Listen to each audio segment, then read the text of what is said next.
What's up, guys? So I'm all about personal development, and one of the things that I've really tried to do with my life is help people to develop their sense of identity. Today, I want to talk about self concept. Okay, uh, self concept is the view that you have of yourself or your self image, right? And so, when you think about self concept, I want you to think of what do you see when you look in the mirror, right? What do you see when you look in the mirror? We're not talking about the feeling that you get, that's something different. We're talking about what is it that you see, okay? Now, self concept is important because that view that you have of yourself, that image that you see of yourself is shaped, okay? It's shaped over time. It's not shaped in any one moment in your life. It's shaped, over the course of time with a number of events or what I call inputs into our lives, okay? And those inputs come in many different forms, right? So when you think of the opportunities that you have to learn things, right? Sometimes that can come from your favorite movie, right? A lesson that you learned from a movie that you watched. It can come from a conversation with a friend or a loved one when you think back on these things. It can come from a traumatic event in your life, right? These are all inputs, and these are all things that shape our view that we have of ourselves, or again, our self concept. Okay, I want you to remember that word, self concept, and keep saying it to yourself. I'm shaping my identity, I'm shaping my self concept. So when we think about all of those things that shape who we are, and as we get older, you're always using past events to learn about current events so that you can make better decisions about future events. Okay. And so right now, what you're doing is you're using the things that you learned in the past, those inputs in the past, to shape how you view yourself right now. Okay. If you have a positive view of yourself, it's because you've had what we call positive affirmations. Okay.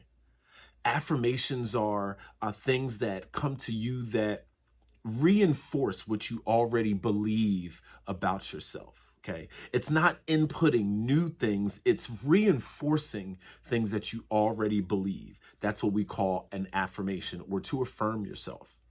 And so it's important that we look for uh, these different types of affirmations in our lives. Do you have good friends in your life? I don't know if you've ever heard, but you're the sum total of the five people you spend the most time with. And so if you're hanging around with bad, mad, and sad, and then mom and dad, well, guess what? Most of the inputs, most of the affirmations that you're getting are coming from bad, mad, and sad. Okay. And so you have to think about, who are the friends that I really have in my life? Do I need to do an audit of my friends? Who are the people that are really supporting me? Who are the people that are supporting my dreams? Who are the people who are affirming my existence on a daily basis, right? Think about your friends. Number two, okay, think about how you affirm yourself or how you're affirmed at work, at your job, right? It's important that, wherever we are, that we're feeling like we're offering value, whether it's in our home, with our family, whether it's with our friends, or even at work. Everyone wants to feel like they're offering value. And so, first thing is putting in maximum effort at work, and then that affirmation will come, right? You're looking for people to affirm your existence, right? And you're getting up every day, you're offering what is perceived value to people. You want to know that people appreciate that, right? And then also think about what you're consuming on a daily basis, or not consuming, right? Because we all know after work, after school, we're just trying to come home sometimes and chill.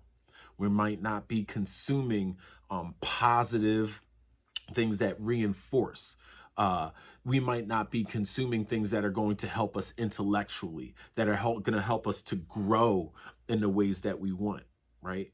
And so we got to look for ways that affirm the things that we want. If we want more for our lives, we have to do just a little bit differently, right? If you want a different result, you have to do something different.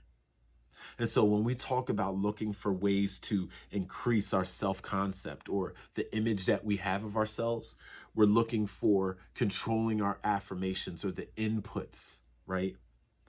Audit what you see on social media. Maybe for every 5 things that you see that are fun and jokes, maybe you should have 10 pages that follow that teach you a skill, that motivates you to do something new, right? Again, if you want something different in your life, you have to do different. And so when we talk about this self-concept, this is the first start. This is the first step in shaping a strong identity, right? How do you view yourself? Okay. And next, we're going to talk about in our next video, we're going to talk about after you view yourself, how does that make you feel, right? I want you to remember this. How you think is how you feel, and how you feel is how you act. And so once you control your thoughts, you can control your feelings. Once you control your feelings, you can control your actions. And so let's control what we think about ourselves and the view that we have ourselves, our self-concept. Thank you guys for checking in, and I'll talk to you soon. And remember, put God first in everything, and finding ourselves creates unlimited success. Peace.